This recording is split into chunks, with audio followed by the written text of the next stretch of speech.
할렐루야. 네. 이제 말씀 안 드려도 저랑 눈이 한 번씩 마주치시네요. 네. 평안하셨습니까? 잘 지내셨습니까?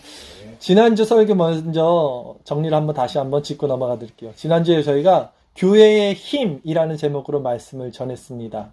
교회가 가진 힘을 한마디로 정의하면 저는 사랑이라고 지난주에 말씀을 전했습니다. 하나님께로부터 난 자들은 하나님께로부터 난 자들을 사랑하게 됐다 그랬어요. 그러니까 성도가 성도를 서로 사랑하는 것이 교회가 가진 힘이다라는 말씀을 드렸습니다.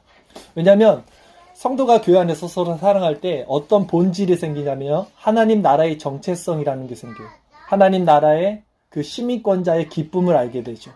그것을 맛본 자가 이 세상의 어떤 어려움과 역경 가운데서도 그것을 버틸 수 있다, 이길 수 있다, 이렇게 말씀을 전했습니다. 그러게 이 사랑을 우리가 실천하고 교회에서 맛봐야 되는데 어떻게 한 주 동안 하나님의 사랑 안에서 우리가 다 사셨습니까? 우리 옆분에게 한번 인사 한번 하면서 예배를 시작할까요? 주 안에서 사랑합니다. 주 안에서 사랑합니다. 우리 첫째, 주 안에서 사랑합니다. 네, 감사합니다. 저희 가족들은 양반들만 모인 것 같아요. 엄숙합니다. 분위기 좋습니다. 자, 요즘에 날씨가 참 풀렸어요. 이제 겨울이 다 지났고 봄이죠. 봄비도 내리고. 교회는요, 이 봄이 되면 사순절 기간을 이제 지내게 됩니다. 지금 사실 사순절 기간이에요. 사순절 많이 들어보셨죠? 사순절이 뭐냐면 예수님이 이제 부활하신 주일을 기념해서 부활하신 주일 전후로 40일을 예수님께서 광야에서 40일 동안 마귀에게 시험을 당하셨잖아요. 그것을 또 기념해서 예수님이 금식하면서 40일 동안 광야에서 시험을 당했거든요. 그래서 우리도 그 고난에 동참해서 금식하고 40일 동안 또 회개하고 그래서 예수님의 부활까지 40일을 이렇게 기념해서 지키는 교회의 절기예요. 이게 교회력으로는 상당히 오래된 절기로 알고 있어요. 제가 서기 한 300년 정도에게부터 지켜 내려오던 좋은 절기 행사입니다. 근데 저희 개혁주의에서는 사순절 행사를 절기 예배로 드리진 않아요. 네. 마찬가지로 개혁주의 교회에서는요, 성탄절이든 추수감사절이든 또 뭐가 있었죠? 부활절이든 이런 것들을 절기 행사로 예배로 드리진 않습니다. 물론 그것들이 굉장히 중요하고 좋은 신앙의 유산입니다. 성탄절 기억하고 사순절을 기억하고 부활절을 기억하고 추수감사절의 의미를 기억하는 건 참 좋지요. 그런데 그것을 우리가 절기 행사로 이렇게 보내지 않는 것은 먼저는 성경에서 그것을 지켜 행하라는 말이 없어요. 사실은. 예.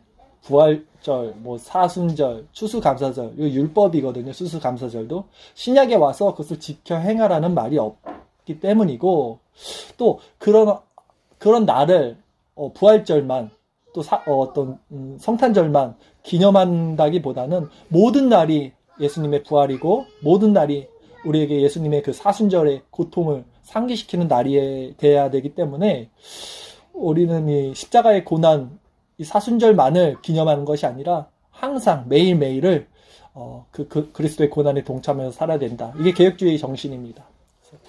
오늘은 그래서 본문의 말씀을 통해서 십자가에 이제 예수님이 달리셨어요. 이 본문의 말씀을 통해서 십자가의 의미가 무엇인지, 내가 지어야 될 십자가는 무엇이며 우리가 예수님과 함께 고난받아야 될 것들은 무엇인지 살펴보도록 하겠습니다. 오늘 본문 말씀 마태복음 27장 32절 한 절 말씀 먼저 한번 읽어볼까요? 마태복음 27장 32절 말씀 한 절 말씀입니다. 같이 읽겠습니다. 시작. 나가다가 시몬이란 구레네 사람을 만나매 그에게 예수의 십자가를 억지로 지어가게 하였더라. 이게 지금 이어지는 본문에서 나가다가라고 하니까 헷갈리실 텐데 이 전주에 우리 배웠잖아요. 예수님을 로마 군인들이 홍포를 입히고 막 막대기로 때리면서 엄청 희롱하고 다시 이제 예수님을 십자가로 끌고 가는 장면이에요. 그러니까 예수님을 십자가로 끌고 가다가 이제 시몬이란 구레네 사람을 만난 거예요. 이 구레네는 어디냐면 지금 아프리카 그 리비아 지역입니다. 제가 지도를 찾아보니까 예루살렘과 리비아, 아프리카가 상당히 멀어요. 예, 상당히 먼 거리인데 이스라엘 사람들은 디아스포라 유대인이라고 전 세계에 퍼져 산다 그랬잖아요. 그러니까 아프리카에도 살고 있어요. 그래서 6월절만 되면 이 디아스포라 전 세계에 퍼져 있던 유대인들은 꼭 예루살렘으로 가야 돼요. 왜냐면 성전이 거기 있잖아요. 1년에 한 번씩 대속죄일에는 성전에서 예배를 드려야 돼요. 제사를 지내야 되기 때문에 누구든지 자기 죄를 속죄를 해야지 구원을 받거든요. 그래서 아프리카에서도 온 거예요. 이제 구레네 사람이 시몬이라는 사람인데 그 사람이 아프리카에서 오다가 그 예수님이 십자가를 지금 질 수 없는 상황이잖아요. 근육이 다 파열돼 있고 엄청 고문을 당하셨기 때문에 그것을 대신 지고 가게 된 거예요. 이 사람이. 근데 이제 이 구레네 사람 시몬이 왜 성경에 갑자기 툭 튀어나왔나? 근거는 사실 이 구레네 사람 시몬이란 이 시몬에 대해서 성경이 자세하게 말하는 구절이 없어요. 왜 이렇게 나왔나 찾아보니까 이 구레네 사람 시몬의 아들들이 성경에 나와요. 마가복음 15장 21절 말씀 한번 볼까요? 우리 주일 설교 말씀 구절에 있어요. 마가복음 15장 21절에 이게 마가가 쓴 거거든요. 마가가 어떻게 썼냐면 이렇게 썼습니다. 같이 읽어보겠습니다. 시작. 마침 알렉산더와 루포의 아버지인 구레네 사람 시몬이 시골로부터 와서 지나가는데 그들이 그를 억지로 같이 가게 하여 예수의 십자가를 지우고, 이게 똑같은 지금 장면을 마가가 이게 바라본 장면인데 시몬이 이게 십자가를 지었을 때 시몬을 어떻게 말했냐면 알렉산더와 루포의 아버지인 구레네 사람 시몬이라니까 마가가 이 아들들과 친분이 있는 거예요. 지금 시몬의 아들들을 알고 있는 거예요. 알렉산더와 루포래요. 근데 이 시몬의 아들들을 또 누가 알았냐면 바울도 알고 있어요. 로마서 16장 13절에 보면 이제 로마서는 바울이 이제 로마에 편지를 쓴 건데 마지막 16장은 자기가 사랑했던 사람들 이름을 다 거론해요. 거기 이름이 등장합니다. 이 아들들 이름이. 같이 읽어보겠습니다. 시작. 주 안에서 택하심을 입은 루포와 그의 어머니에게 문안하라. 그의 어머니는 곧 내 어머니니라 했죠. 그러니까 바울도 루포를 알아요. 마가도 루포를 알아요. 그러니까 이것으로 비춰봤을 때 본문의 구레네 사람 시몬은 예수님의 십자가를 지고 그 다음에 어떤 경위를 통해서 예수님을 알게 됐을 거예요. 그리고 그 자식과 그의 아내들, 그 가족이 모두 예수님을 믿게 된 거라고 우리가 예상해 볼 수 있을 것입니다.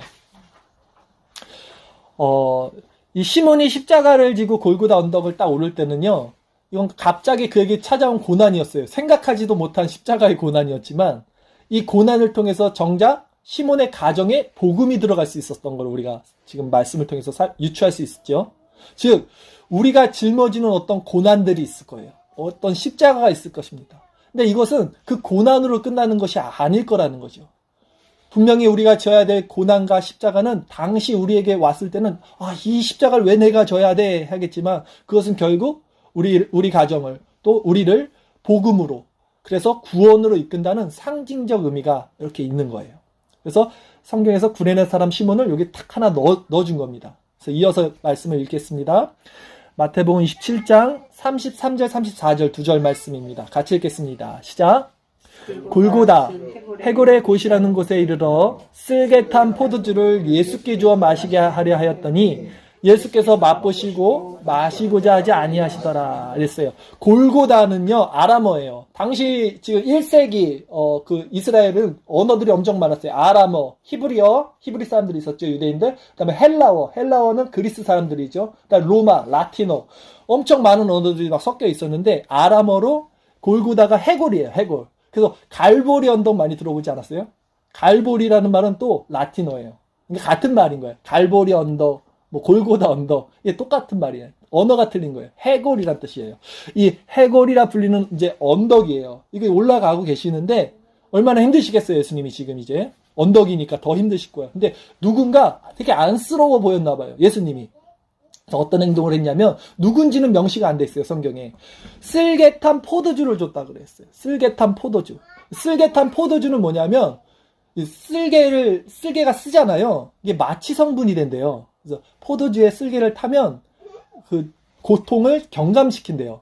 예, 그 작용을 한다고 합니다. 그래서 그것을 입술에 댄 거예요. 예수님의 고통을 좀 경감시켜 주려고. 근데 예수님이 어떻게 하셨냐면 그것을 입에 대시더니 쓸개탄 포도주임을 알고 맛보시고는 마시고자 하지 아니하시더라. 안 마셨다는 거예요. 이걸 먹어야지 그나마 고통이 덜하는 걸 예수님이 아실 텐데, 이거 마취제네? 이걸 알고 일부러 안 마신 거예요. 왜냐하면 예수님이 지금 스스로 받아야 되는 십자가의 그 무게를 감하지 않고 그냥 온전히 받기를 원하신 거예요. 예수님은. 그 고통 가운데서도 온전히 그것을 받기 위해서 그 마취제를 먹지 않았다. 이런 겁니다. 이어서 계속 볼까요? 마태복음 27장 35절 36절 두 절 말씀입니다. 같이 읽겠습니다. 시작. 그들이 예수를 십자가에 못 박은 후에 그 옷을 제비 뽑아 나누고 거기 앉아 지키더라. 여기서 그들은 이제 로마 병사들이겠죠. 로마 병사들이 다른 성경에 보면 한 4명 정도가 같이 이제 예수님을 끌고 가서 십자가에 못 박고 달려서 올립니다. 그리고 예수님의 그 옷, 속옷과 겉옷이 있어요. 유대인들의 옷은. 이 옷을 제비 뽑아서 나누는 거예요. 예.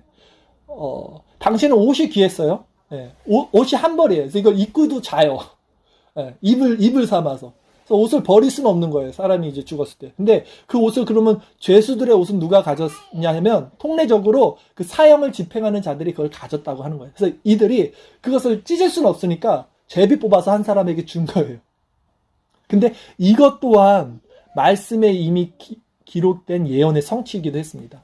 우리 주일설교 말씀 구절에 있는데요. 시편 22편 18절에 이것을 예언하고 있어요. 같이 읽어보겠습니다. 시작. 내 겉옷을 나누며 속옷을 제비 뽑나이다. 라고 이미 구약에 이렇게 예언이 되어 있어요. 그러니까 예수님의 십자가 사역은 처음부터 끝까지 하나님의 작정과 섭리 가운데 이렇게 예정된 일인 거죠. 하나하나가 다. 마지막으로 이제 예수님께서 십자가에서 못 박혀서 들리실 때 사람들의 반응을 한번 살펴보겠습니다. 오늘 27장 37절에서 마지막 44절까지 말씀 좀 긴데 이제 사람들이 어떻게 반응했는지에 대해서 한번 꼼꼼하게 같이 읽겠습니다. 시작. 그 머리 위에 이는 유대인의 왕 예수라 쓴 죄패를 붙였더라. 이때에 예수와 함께 강도들이 십자가에 못 박히니 하나는 우편에 하나는 좌편에 있더라. 지나가는 자들은 자기 머리를 흔들며 예수를 모욕하여 이르되 성전을 헐고 사흘에 짓는 자여 네가 만일 하나님의 아들이어든 자기를 구원하고 십자가에서 내려오라 하며 그와 같이 대제사장들도 서기관들과 장로들과 함께 희롱하여 이르되 그가 남은 구원하였을 때 자기는 구원할 수 없도다. 그가 이스라엘의 왕이로다. 지금 십자가에서 내려올지어다. 그리하면 우리가 믿겠노라. 그가 하나님을 신뢰하니 하나님이 원하시면 이제 그를 구원하실지라. 그의 말이 나는 하나님의 아들이다 하였도다 하며 함께 십자가에 못 박힌 강도들도 이와 같이 욕하더라 했어요. 지금 유대인의 왕이라는 죄패가 이제 붙었습니다. 그리고 지나가는 자들이 머리를 흔들었다 그러는데 이게 머리를 흔들었다는 것은 유대인들에게 아주 가장 심한 모욕적인 조롱의 행위였대요. 그거 있잖아요. 우리가 찌찌찌하는 거 똑같은 거예요. 그런 거예요. 근데 이들이 왜 조롱했습니까? 지금 오늘 읽었던 지금 본문을 보면 네가 성전을 헐고 사흘 만에 짓는다고 말했다며 유대 종교자들이 예수님을 지금 모락한 내용이었거든요. 사실. 그러니까 네가 정말로 이스라엘의 왕이냐? 유대인의 임금이야? 그러면 하나님의 아들이야? 그러면 십자가에서 지금 내려와 봐라. 그럼 내가 믿을게. 이거잖아요. 지금 그러면서 조롱한 거예요. 내려오면 믿을게. 이렇듯 누가 조롱했냐면 유대인 무리들도 조롱했죠. 대제사장도, 서기관들, 장로들, 또 예수님과 십자가에 못 박힌 강도들까지도, 그러니까 거기에 있던 모든 사람들이 지금 다 예수님을 조롱한 거예요. 어떻게? 하나님의 아들이라며 내려와봐. 이렇게 조롱한 거예요. 예수님이 이렇게 끝까지 비참한 가운데서 이제 십자가를 지시고 죽게 되는 것이 오늘 본문입니다. 지금 이때 예수님의 심정이 어땠을까요? 몸은 만시창이가 됐어요. 고통이 최악의 상황까지 이르렀을 거고 심적으로도 하나님의 아들임을 아무도 알지 못하면서 오히려 비꼬고 조롱하는 상황이었습니다. 이 광경을 상상해 보세요. 굉장히 예수님 마음이 심적으로 인간적으로 좋지 않았을 거예요. 좋지 않을 정도가 아니죠. 그렇죠? 그런데 성경은요, 예수님이 지금 이렇게 못 박히신 이 십자가의 자리가 바로 성도의 자리라고 말을 해요. 예수님이 받은 이 고통과 또 그 조롱이 우리의 자리라고 말을 합니다. 우리 주일 설교 말씀 구절 갈라디아서 2장 20절 말씀인데요. 제가 성경 말씀 구절 중에 개인적으로 가장 좋아하는 말씀입니다. 우리 같이 한번 읽겠습니다. 시작. 내가 그리스도와 함께 십자가에 못 박혔나니 그런즉 이제는 내가 사는 것이 아니요 오직 내 안에 그리스도께서 사시는 것이다. 이제 내가 육체 가운데 사는 것은 나를 사랑하사 나를 위하여 자기 자신을 버리신 하나님의 아들을 믿는 믿음 안에서 사는 것이다. 바울이 뭐라고 말하냐면 내가 그리스도와 함께 십자가에 못 박혔다라고 말을 합니다. 바울은 십자가에서 죽지 않았어요. 단두대에서 교수형 당했어요. 머리가 날아갔죠. 근데 바울이 죽기 전에 갈라디아 교회에게 내가 그리스도와 함께 십자가에 못 박혔어. 이제는 내가 사는 것이 아니고 내 안에 예수님이 사는 것이야 라고 말했어요. 이게 성도의 정체성을 말한 거예요. 예수님과 함께 십자가에 못 박혔다는 거예요. 또한 성경은 우리가 성도라면 예수님이 십자가에서 받은 모욕과 고통, 그 조롱을 우리 역시도 받아야 한다고 또한 말씀합니다. 주일 설교 말씀 구절 베드로전서 2장 20절, 21절 두 절 말씀입니다. 베드로전서 2장 20절, 21절 함께 읽겠습니다. 시작. 죄가 있어 매를 맞고 참으면 무슨 칭찬이 있으리요. 그러나 선을 행함으로 고난을 받고 참으면 이는 하나님 앞에 아름다우니라. 이를 위하여 너희가 부르심을 받았으니 그리스도도 너희를 위하여 고난을 받으사 너희에게 본을 끼쳐 그 자취를 따라오게 하려 하셨느니라. 지금 베드로 사도가 말을 하고 있어요. 죄가 있어서 매를 맞으면 그거 괜찮아. 죄가 있으니까 매를 맞으면 그거 참는다고 무슨 칭찬이 있겠니? 라는 거예요. 그러나 선을 행함으로 선을 행했어요. 지금 예수님이. 근데 선을 행했는데 고난을 받고 참으면 이는 하나님 앞에 뭐래요? 아름다운 거라고 합니다. 그리고 이를 위하여 너희가 부르심을 받았대요. 이 너희라는 것이 바로 교회를 향한 거거든요. 우리가 선을 행하다가 고통을 받게 하려고 그 부르심을 받았다는 거예요. 교회가. 예수님 그리스도도 너희를 위하여 교회를 위하여 고난을 받으사 너희에게 본을 끼쳐 그 예수님의 자취를 교회가 따라오게 하려 하셨느니라 라고 말하는 거예요. 이게 교회의 정체성에 대해서 베드로도 이렇게 얘기하는 거예요. 우리 고통을 받아야 돼. 그 고난을 우리도 같이 받아야 돼. 그러기에 성경은 이 십자가에 못 박히는 것이 바로 우리 성도의 정체성이자 자랑이 된다고 말해요. 이게 자랑까지 된대요. 갈라디아서 6장 14절 말씀입니다. 설교 말씀 구절. 갈라디아서 6장 14절 말씀 우리 같이 읽겠습니다. 시작. 그러나 내게는 우리 주 예수 그리스도의 십자가 외에 결코 자랑할 것이 없나니 그리스도 말미암아 세상이 나를 대하여 십자가에 못 박히고 내가 또한 세상을 대하여 그러하니라. 이게 지금 바울 사도가 말하는 건데요. 조금 말이 어려워서 제가 쉬운 성경으로 세번역 성경으로 한번 다시 읽어드릴게요. 어떤 말씀이었냐면 그런데 내게는 우리 주 예수 그리스도의 십자가 밖에는 자랑할 것이 아무것도 없습니다.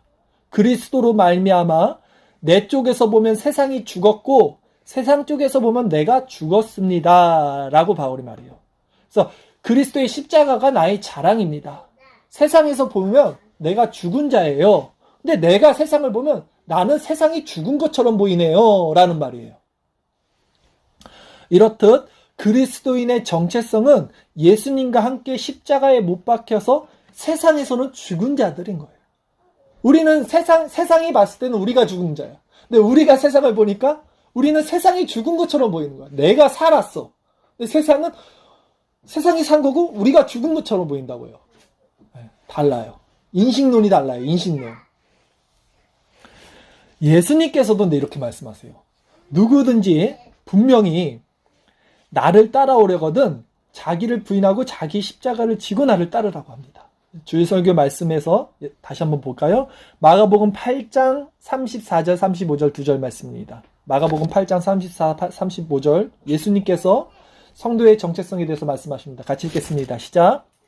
무리와 제자들을 불러 이르시되 누구든지 나를 따라오려거든 자기를 부인하고 자기 십자가를 지고 나를 따를 것이니라.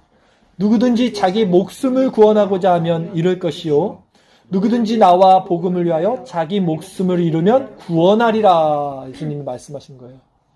무리들과 제자들을 그러니까 예수님을 따르려는 모든 자들에게 동일한 조건을 제시하는데 뭐냐면 누구든지 나를 따라오려면 자기를 부인하고 자기 십자가를 져야 된다는 거예요. 근데 자기 십자가를 지고 자기를 부인한다는 것은 과연 정말 어떤 의미일까? 그게 무슨 의미일까? 어떤 분들은요, 이것을 자기 십자가를 지고 자기를 부인한다는 것은 십자가는 예수님이 진 거고 우리는 우리가 죽을 수는 없잖아. 내가 사랑하는 거, 그것을 좀 끊어내는 거, 그게 내 십자가야 라고 말을 해요. 그러니까 내가 사랑하는데 내가 이게 좋은 게 아니야. 그럼 난 그거 끊어내는 거야. 이게 나의 십자가다. 근데 그거는 너무 십자가의 의미를 축소시킨 거예요, 여러분. 자기 십자가의 의미는 자기 자아, 생명인 거예요.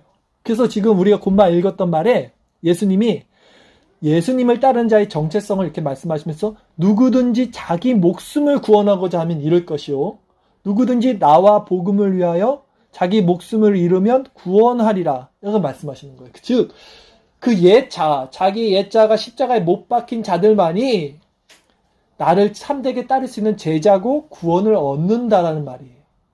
그러니까 누구든지 무리든지 제자든지 예수님을 따르는 조건은요, 자기 목숨을 십자가에 던져버리는 자가 구원을 받는다는 거예요.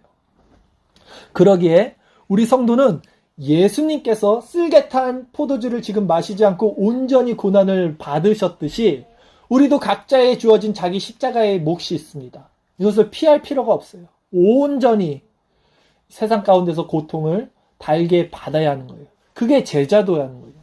누구든지 나를 따르려면 예수님과 똑같은 기준을 제시하는 겁니다. 자기 목숨까지 미워하지 아니하면 내 제자가 될 수 없다라고 성경은 말해요. 누가복음 14장 26절입니다. 우리 주일설교 말씀 구절. 예수님이 이렇게 말씀하세요. 같이 읽겠습니다. 시작. 무릇 내게 오는 자가 자기 부모와 처자와 형제와 자매와 더욱이 자기 목숨까지 미워하지 아니하면 능히 내 제자가 되지 못하고. 너무나 우리에게는 기준이 높지 않습니까? 자기 형제와 자매와 부모와 처자와 더욱이 자기 목숨까지 내놓지 않으면 내 제자가 되지 못한다. 구원받지 못한다라고 예수님 말하는 거예요, 이게. 생각해 볼게요. 당시 지금 예수님을 믿는다는 그 자신들은 선민, 예수님의 선택된 백성이라고 했던 유대인 그 민족들은 예수님을 십자가에 못 박았어요. 그리고 조롱했습니다. 오늘날 교회 안에서 있어요. 많은 사람들이 교인이에요. 하지만 자기 필요와 수단으로 이렇게 예수님을 구하고 찾는 교인들, 이 두 부류가 뭐가 다릅니까? 그리고 결국 이들 모두 자신들의 어떤 이익이나 어떤 소원 성취를 위해서 예수님을 따르다가 그게 아닌 것 같으면 언제든지 예수님께 등 돌릴 수 있는 사람들이에요. 또한 당시 지금 예수님 십자가에 못 박은 그 율법을 달달달달 외웠던 그 말씀을 머리로만 가르쳤던 그 바리새인들, 종교 지도자들과 오늘날 교회 안에서 이렇게 입만 살아서 말과 자기의 행함이 완전히 다른 삶과 신앙이 분리된 채 이게 설교만 하는 그런 사역자들과는 또 뭐가 달라요? 제가 성경을 보면서 너무나 똑같은 거예요. 오버랩이 되는 거예요. 그 당시와 지금이 교회가. 결국 이들 역시 자기 이득과 그 교회의 기득권 유지를 위해서 어떤 삭슬 받고 돈을 받잖아요. 네, 목사들이. 그리고 양을 치다가 삭군의 특징은 이리가 나타나면 양들을 버리고 나몰라라 하고 도망가는 거예요. 그게 삭군과 참된 목자의 차이거든요. 뭐가 다르냐는 거예요. 이들이 바로 여전히 교회 안에서 하나님을 외치지만 여전히 세상 힘을 추구하는 자들, 정체성이 바뀌지 않은 자들, 이들이 여전히 입으로는 하나님을 사랑한다고 하지만 그 중심에는 자기 사랑만 가득한 자들인 거예요. 똑같아요. 지금 2000년 전이나 지금이나. 여러분, 예수님을 십자가에 못 박은 자들은요, 이방인들이 아니에요. 지금 오늘 본문에 보세요. 누가 욕했어요?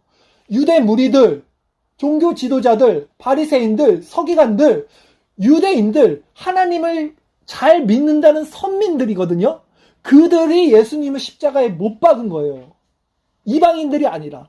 오늘날 마찬가지로 교회를 모욕하고 정말 교회의 정체성을 해치고 예수님을 다시 십자가에 못 박는 그 사람들은요, 세상 사람들이 아니라 교회 안에 있는 사람들이에요, 여러분.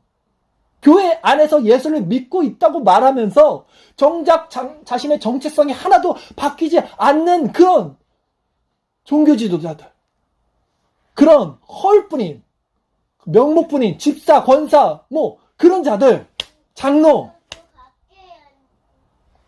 그렇다면 여러분들은 지금 교회 안에 있으면, 우리는 지금 교회 안에 있잖아요. 우리는 그러면 어떤 자인가? 우리는 유대 무리들이 돼서는 안 돼요. 그렇죠? 우리는 참된 성도가 돼야죠. 그리고 우리는 바리새인들, 종교 지도자들처럼 되면 안 돼요. 저는 가르치는 자들은. 그렇죠? 오히려 제자들의 모습이 닮아가야 됩니다. 그렇다면 우리가 정말 그리스도와 십자가에 못 박힌 이 성도라면, 우리가 지금 성도의 정체성에 대해서 제가 성경 구절을 계속 나열하면서 알려드렸잖아요. 이 참된 우리가 그리스도의 십자가에 못 박힌 고난에 동참하는 성도라면, 그 제자라면 우리 안에는 이런 마음이 있어야 됩니다. 이제 스스로 한번 점검해 보겠습니다. 우리가 진짜 성도인지 점검해 보세요. 말씀으로. 갈라디아서 5장 24절 말씀, 우리 주일 설교 말씀 구절입니다. 같이 읽겠습니다. 시작. 그리스도 예수의 사람들은 육체와 함께 그 정욕과 탐심을 십자가에 못 박았느니라. 말씀을 읽고 그냥 흐트러 날려버리지 마십시오. 분명히 갈라디아서 5장 24절에 바울이 말합니다. 갈라디아 교회를 향해서 말하는 거예요.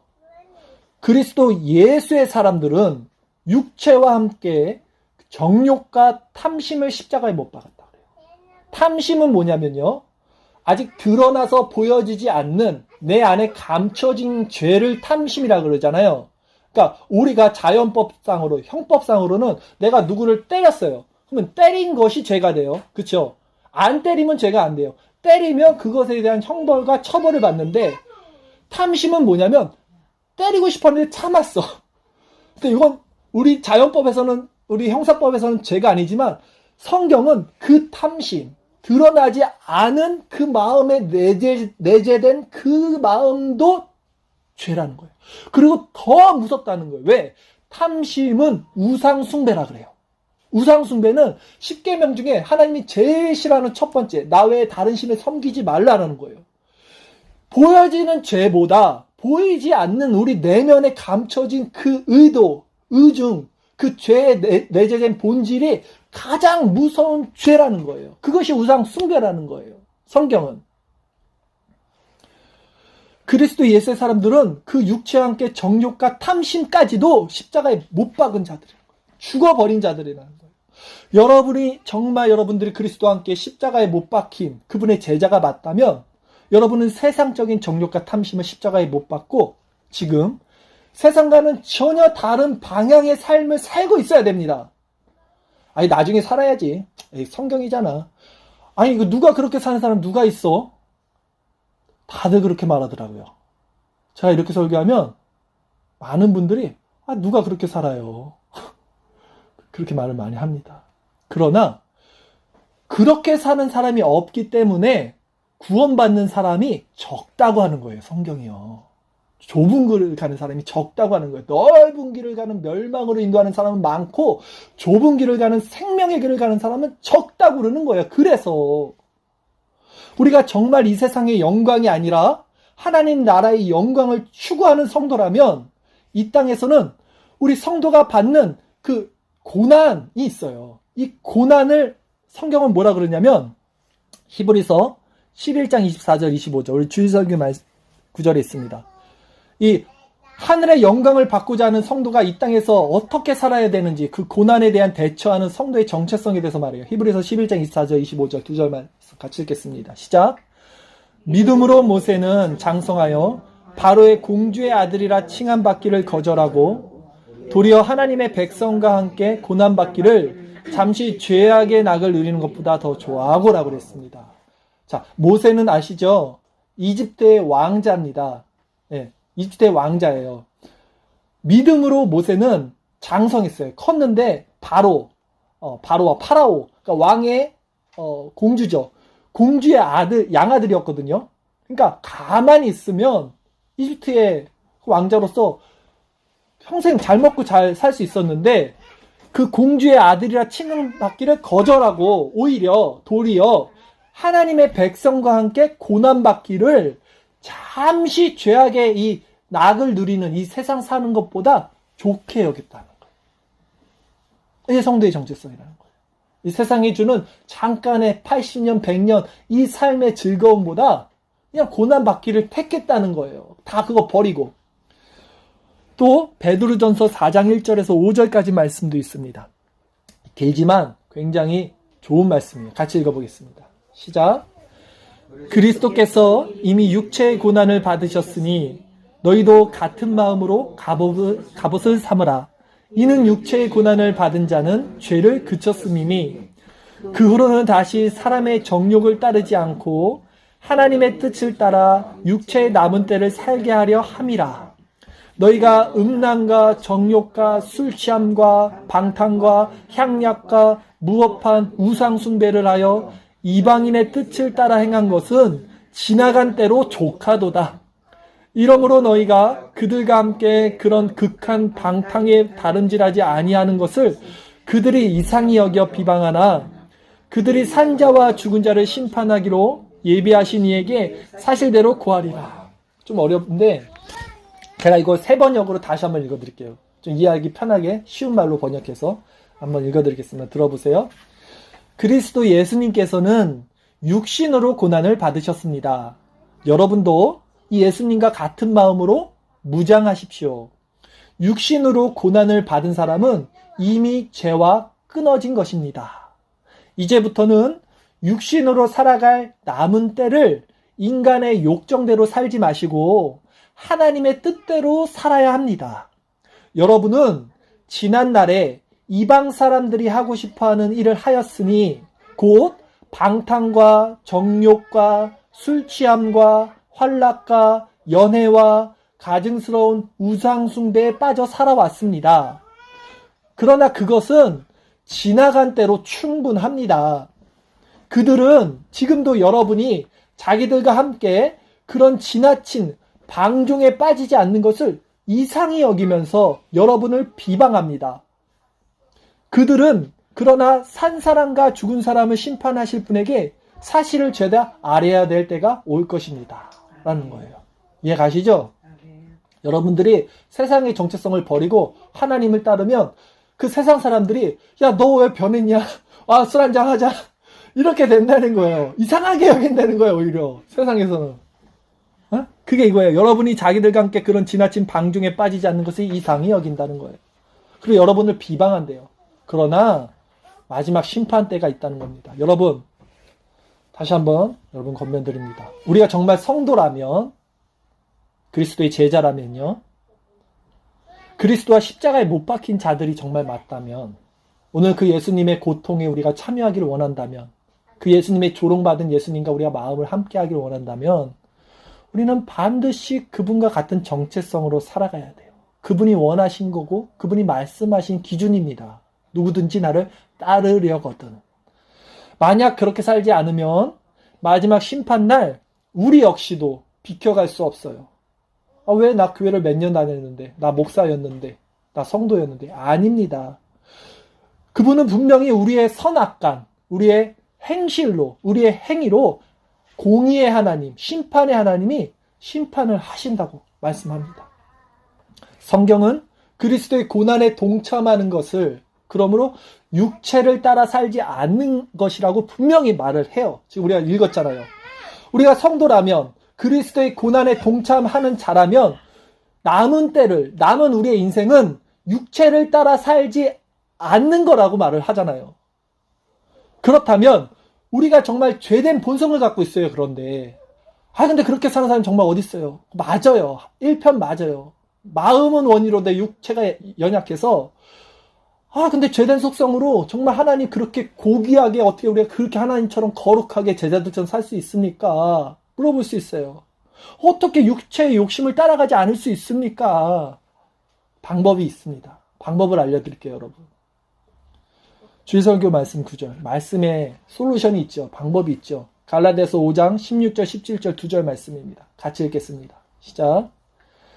내가 이르노니 너희는 성령을 따라 행하라.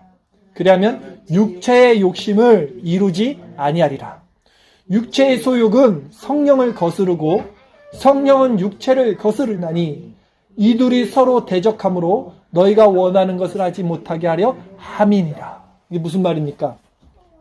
우리가 육체의 욕심을 따라 살지 않을 수 있는 방법은 뭐냐면요. 성령을 따라 행하라는 거예요. 왜냐하면 성령과 육체는 서로 거스른다는 거예요. 성령을 따르면 육체의 일을 싫어하게 됩니다.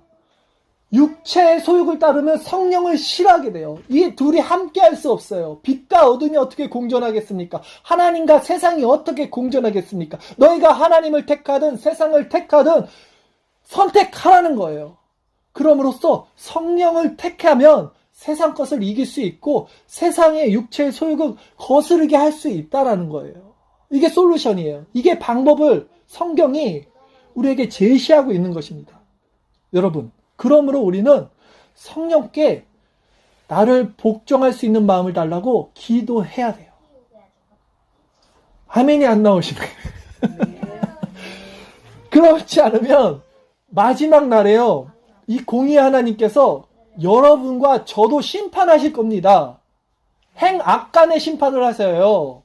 착각하지 마세요. 난 구원받을 거라고 그런 도대체 근자감, 어디서 나오는 근거 없는 자신감인지 도대체 모르겠어요, 저는.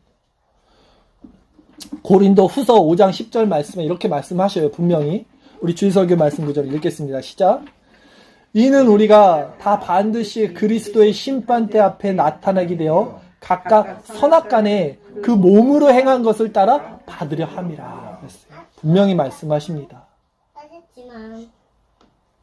결론적으로 말씀 한번 정리할게요. 오늘 우리는 본문을 통해서 예수님께서 십자가를 지시는 장면을 보면서 그 고통과 그 조롱의 장면을 목격했습니다. 예수님은 쓸개탄 포도주를 마시지 않을 정도로 그러나 그것을 다 온전히 받기를 간구했어요. 그 고통은 사실 우리의 고통과 우리의 죄악입니다. 예수님 아무 죄가 없지만 우리의 죄악을 위해서 그것을 스스로 받은 것입니다. 그렇다면 우리 역시 정말 이 사실을 알고 그래서 그분을 따르는 제자라면, 우리가 정말 하나님 나라의 성도라면, 그리고 예수님이 말씀하신 대로 누구든지 나를 따르려면 자기를 부인하고 자기 목숨을 미워하고 나를 따라야 한다. 이 고난에 동참하는 자가 되어야 된다면 우리는 어떻게 살아야 되냐는 것을 묻는 거예요. 자기 십자가를 지고 예수님을 따른다? 너무 막막합니까? 아직도? 뭐가 어렵습니까? 말은 좋은데 그거 어떻게 하겠어? 성경은요.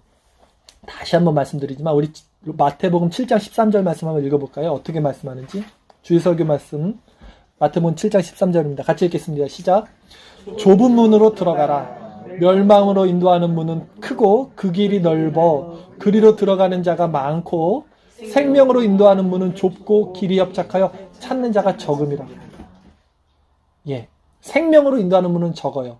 협착해요. 그래서 찾는 자가 적어요. 어떻게 그렇게 살아?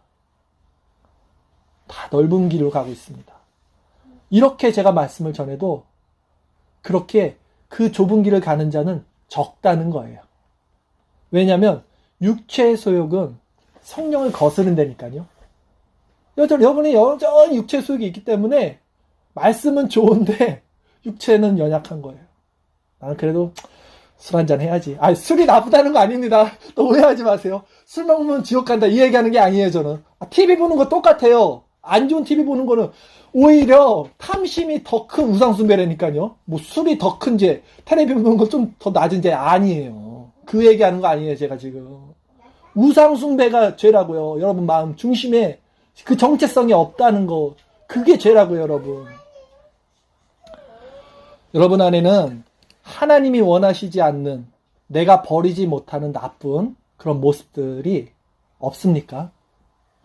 성경은 여러분 안에 덕지덕지 붙어있는, 여러분 스스로도 알지 못하는 그런 어둠의 죄 덩어리들에 대해서 이렇게 말씀하세요. 아까 너희가 음란과 정욕과 술 취함과 방탕과 향약과 무법한 우상 숭배라 그래요. 그리고 그것은 이방인의 뜻을 따라 행하는 것이라 그럽니다. 이 세상, 이방인은 세상이죠. 세상의 뜻. 그런데 뭐라 그럽니까? 그것은 베드로가 말하는 거예요. 됐어. 그만큼 즐겼으면 됐잖아. 이제 지나간 때로 좋게 말해주는 거예요, 여러분. 아니, 충분히 즐겼지 않습니까? 그렇지 않아요? 저는 충분히 저도 즐겼고, 여러분들 다 즐겼잖아요. 됐죠, 뭐. 얼마나 더 즐기시려고. 준비하셔야죠, 심판 때를. 제가 진짜 여러분들께 권면드립니다. 정말 제대로 신앙생활 하기를 원하신다면요. 시간을 정해놓고 성경을 읽으세요. 여러분 인생이, 여러분 시간이 하나님의 것이에요. 하나님이 주신 거지. 여러분 착각하지 마세요. 여러분 술 드시고 오시는 시간, 텔레비 보고 앉아있는 시간, 여러분들 시간이 아니라고요. 하나님이 여러분들에게 주신 거예요. 선물로. 그 시간을 어떻게 쓰시는 거예요? 시간을 정해놓고 말씀을 보세요. 정하지 않으면 육체의 소욕이 강해서 우리는 말씀을 안 보는 게 인간이라니까요. 정해놓고 보시라고요. 하나님이 주신 시간을 어떻게 쓸 것인지 선택하시라고요. 시간을 정해놓고 기도하세요. 여러분. 시간을 들여서 성경 말씀 좀 배웁시다. 육체의 소욕을 거부하라는 거예요. 제가 지금. 그리고 하나님이 주신 이 시간을 여러분들의 영을 혼탁하게 하는 거, 흐리게 하는 것들. 제가 그냥 말은 안 해요. 여러분 스스로 아실 거예요. 뭔지. 이방인들의 뜻을 따라 행하는 것이 무엇인지. 그것을 성령께 끊어낼 수 있게 해달라고 기도합시다. 기도해야 돼요. 내 힘으로 할 수 없으니까. 그래야 성령이 여러분 안에서 역사할 수 있어요. 그러지 않으면 여러분, 제가 개런티 하는데, 제가 보증 쓰는데요. 절대 여러분이 그런 결단이 없이는 성령이 여러분 안에서 역사하지 못해요. 성령이 역사하지 못한다는 것은 하나님의 신비와 신적인 은혜가 뭔지를 맛보질 못하는 거예요. 뭔지를 모른다는 거예요. 내가 거룩하니 너희도 거룩하라는 것처럼 어떤 정말 결단과 끊어냄과 거룩을 추구하는 마음이 없이는 두 가지를 다 섭렵할 수 없어요. 두 가지가 들어올 수 없어요. 빛과 어둠이 공존될 수가 없어요. 마음속에서. 고린도전서 3장 16절 17절 오늘 주일설교 말씀 구절 마지막이죠. 같이 읽겠습니다. 시작. 너희가 하나님의 성전인 것과 하나님의 성령이 너희 안에 계시는 것을 알지 못하느냐? 누구든지 하나님의 성전을 더럽히면 하나님이 그 사람을 멸하시리라. 하나님의 성전은 거룩하니 너희도 그러하니라. 우리가 성전이래요. 분명히 성경이 말합니다. 너희가 하나님의 성전인 것과 하나님의 성령이 너희 안에 계시는 것을 알지 못하냐라는 거예요. 우리가 성전이래요. 우리 자신이 하나님의 성전이래요. 근데 그걸 알면서도, 그걸 인정하면서도 성령을 거스르는 그런 육체의 소욕을 끊어내지 못한다고 하는 것은 결국 하나님께서 뭐라 그래요? 그 사람을 멸하신다고 합니다. 멸하신다는 건 뭐냐면 마지막에 심판한다는 거예요. 경고하시는 두려운 말씀인 거예요, 이것은. 여러분, 말로만 신앙생활하는 자들 되지 맙시다, 진짜. 네. 지식으로만 신앙생활 하지 맙시다. 관념적으로 신앙생활, 종교생활 하지 마세요. 왜 이렇게 실체가 안 되는지 모르겠어요. 주님의 십자가를 알고 그리스도의 낮아지심을 묵상하고 그 고난에 동참하기를 원하는 성도라면 하나님이 원하시는 행동을 하셔야 됩니다. 성령을 거스리는 내가 사랑하는 그 육체의 소욕을 끊어내셔야 돼요. 그것이 우리가 져야 될 나의 십자가예요. 그것이 그리스도가 오늘 그 조롱받으신 그 고난에 참여하는 거예요. 사순절이라고, 부활절이라고, 한번 예배드리고 성찬하고, 그게 부활절에 참여하는 게 아니라, 금식 며칠 한다고, 그게 사순절에 참여하는 게 아니라, 내가 사랑하는 십자가, 내가 사랑하는 세상의 육체의 정욕, 끊어내는 거, 육체의 소욕, 세상의 소욕 끊어내는 거, 하나님의 사랑하는 성령을 사모하는 거, 그 행악 간에 심판이 있다는 것을 기억하고 두렵고 떨리는 마음으로 하나님을 경외하는 것, 이것이 참된 성도의 가치라고 생각합니다. 우리 크게 아멘 합시다. 그런 하나님의 백성들로 하나님이 다 이끌어 주실 줄 믿습니다. 우리 같이 기도하겠습니다. 사랑과 은혜가 많으신 하나님 감사합니다. 우리는 다 양 같아서 제 갈 길을 갔거늘 예수 그리스도께서 아무 말 하지 않으시고 우리의 죄를 몸소 다 받으시고 십자가에서 하나님의 복음을 완성했습니다. 이제 우리가 말씀을 통하여 그 놀라우신 예수님의 복음 사역을 배웠습니다. 2000년 전 그 많은 사람들은 예수님을 비난하고 예수님의 마음을 모르고 예수님을 조롱했습니다. 그러나 2000년 후 예수님은 실패하지 않으셨습니다. 지금 우리가 주의 마음을 압니다.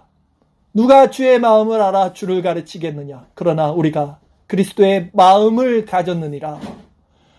우리 안에 주님의 마음, 성령의 마음을 주셨으니 이 성령의 마음, 육체의 소욕으로 제어되지 않게 하시고 우리가 그리스도의 나라에 임하는 그날까지 우리를 끝까지 인도하시고 육체의 소욕을 따라가지 않는 자들에게 성령의 충만함으로 채워 주시옵소서. 아멘. 예수님의 이름으로 기도드립니다. 아멘.